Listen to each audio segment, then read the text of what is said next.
Palm TV nyajojo dola openu gome kukude fiabe. Amade yi ne wole Awudome Tsito gale bedu.com de Anygbe le esimeke.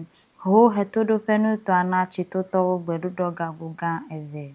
Nugome kukude fiabe bedu gaguga eve yi nele Tsito Pentecost bedu hogboa. Yona hiadewo hinu agbagbam de Anygbe abe nkeke eton kple ejivo ene hafi wo va kone. Le jedodo mekple Honorable Captain Noble Kwao, Assemblyman Olana Tsito Anygbe amechiano toade globe. Wana madame ji ya kude vino ade ine wodua deviwo be wada chogbedudo kode gagwame ine de womechi alowo pe asiwo maten ado gagwame o. Ede globe gbedudo jadrado nye kuhivevi deka inele fudem na Tsito nutua. Eye woje agbagba de sia de heple nu ikeji ne walia ada tro gbedudo kode gagwame bena ye waten achi gbedudo kokode Anygbanu. Efa konyibe gago eve ya enye nu ike maten adena Tsito nutua kata o. Eye wobiacho jilao sibe wajijo de viwo dodode gagwagbo.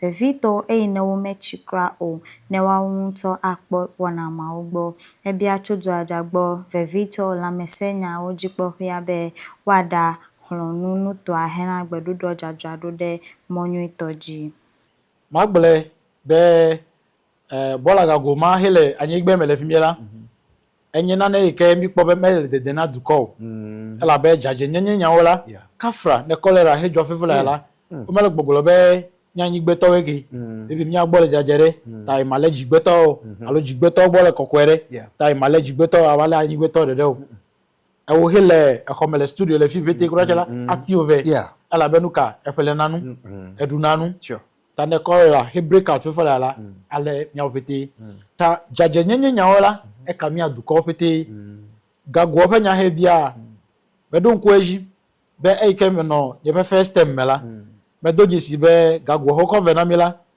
zigere ne mia no kuli mia no vio ko gberudo ko yibe ni ko ba fu gbela obesi mechona gagwo be jime okona adudo ko fonare gagwo ntome ewebe ofonere Anygbe Zoom Lion yanto o ododo de o atito koko dare fimie gakai mekpa o me de kosara de ga o e kaka arabe nyito me vapono to nyito nyu alo me klikotoku mera me wo step alo atrakpi ikenye gakpo sesento koko bana Zoom Lion to e o kwe o dakpe na mche alebe yazan le fimi ole kakanu yi mega madoji si enyebe presently be nyabe jila gedewola oko gberudo kode de VOC yoke oba asi no de attract meji krala oba si matamacho gagwo ebenu oko fode emel medogore incident denu de viere e de attract meji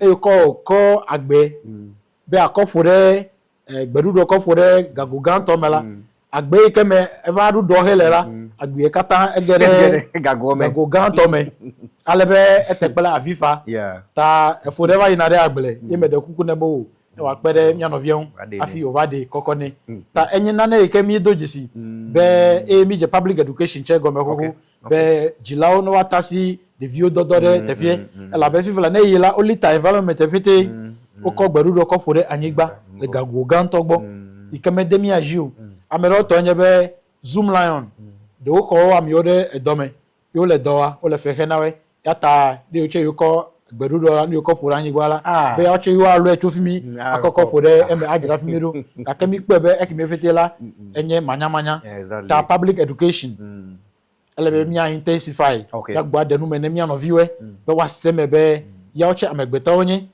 currently as we speak la Zoom Lion oda si obedo oji inya akpare wegbo abeleke wonto le nya ene abenya do la jidudo that you akpare ji assembly nu me kupolewe ma didiola mi agbori engage we bele susu be wazore dodo nyu etonu e obe fetu nya ochela wazore dodo nyu etonu be wa dodo be o maga no aries me plito kimito be ne oche obe letie kukola oche nu ge je be wakona wala wakona currently me nyanyere be jidudo ele dodo wo be nenye be ogbo ga ho ko de me krachela fetu ikeji ono la times 3 Yeah. wa okona we Because berudo polola o toto ya la kura menyu kon. Kra. Yeah. Ta presently la magbelebe le miabe last assembly meeting me make a case Okay. e me ba take pictures play videos do kokoyi Okay. bi project l'assembly project aji Okay. house efete po Okay. but this is the state ta me no lobbying be ne wa pere mian be wa gana mi adodo ganu deka Okay. pele susu mi akodare mi anovi jigbeto chegbo de kemele mi anovi jigbeto gbo Okay. Ta wa me VLF mi cheta me ko de ka ko na jigbeto de ka no yin gbeto gbo. yo ni hele to menye be no fe me ba no jigbeto si le gapopo gbanto ge mi mo Okay. eya we be ganu eviopetela obale mi agbole Anygbe melefi ka kemi ba doje si e mi amoro mi le po be ehia be mi adi no fe mo ba menu veve mi po no fe che Okay. ta ehia be gago de kare wa yire mi anovi jigbeto gbo Okay. mi ta mi la foki mi de alo mi amoro mi po be ehia nye be mi doje si mi anovi yo ka kona bola e ko chuna mola e ko chwe ta e ko lo mo me chula Edo no gege. edole gege le kakam de mome ikeme fonu nwe chumi an wabe duko ene amere ochela mome chuchola ede na funawe kafra efu amere kule to ma wa manu veve ya akimieche eyidami ta nu gimi tonye denje so me ko ba o case ni chole assembly ko deme Okay. in fact e ko de nyabe media budget me Okay. bele susu be nenye be nyaga o next purchasing of ganuola enye bola go ganuola Okay. wa consider mi anovi jigbeto we bele susu be gbedudo be guola wa no ya ochegbo be o maga ko gbedudo akochu jegbe akoko bagere Anygbe o. In a long term project, mi chobe e chobe me chobe nkupo mi ele asiwe. Yes. Me kpo ebe efike bola ke mi ekura chele. Ela me dome.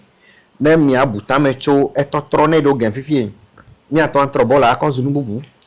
Dodo kawe ele mi asi. Akpe Kudem ni because e duope dome mi bola gago ke mi ele.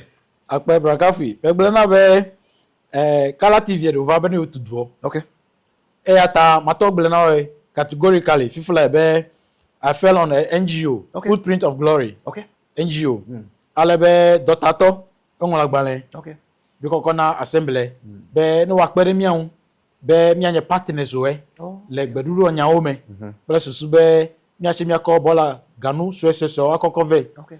currently la mi pilot mi kwera be how successful it will be Oh, okay. but then you be totally successful let me expand the scope Okay. but I cover other areas well like district me bless susu be ne mi du mi be nuo mi wo gbedudo la maga kofete akochaka o Okay. eyo kenye paper la wa yire ganu de kame Okay. eyo kenye rubber la wa no ganu de kame solid waste Yeah. liquid waste mi differentiate o pete bless susu be wa tan wa tro asile un kurache akoko ga on bubu Oh, okay. efele anye be nyantonto to mi be fem le fi matu borona we yoyo meto Yeah. Michael Yeah. kuma Yeah. I have the vision Okay. be nyako plant Okay. akoko cover Can you processing plant? the waste processing plant Okay. bless susu be mi process mi be waste we Okay. you can me to generate electricity crutch Okay. to waste eme Wow. even gas cooking gas mi generate to eme Wow. ta eco fete enye dodo element I see.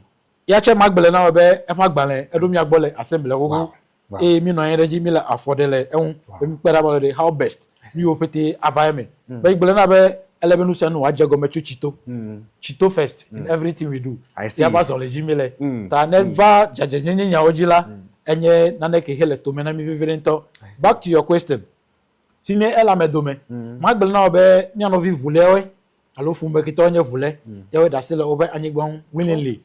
Okay, tamere pa ngba menye duko ba Anygbe o. Okay. Individual alufo mere ba Anygbe. Wow. Aleke the exigencies of the time. Aleke nuoba no imaye melega fo mamela ehia ba mere ne wa sacrifice. Ta ya ko eji nueto. Ya ko zumla ko deme. Onami tefegemi be mi akọ ganu ko direct gbo. Okay. Menye be do kokọ chemi o. Ole oba Anygbe ndo ogbe. Ta in the meantime la mi le dodo wo Okay. be mi agbadi no fe Okay. na gagomao Okay. plus sube one of the penue ke he maganya amedomo Oh, okay. that aside la assembly to metable motion be fike no ko gagonto in final disposable site Yeah. is very critical mele mi asi o Tanu le fino kono yi.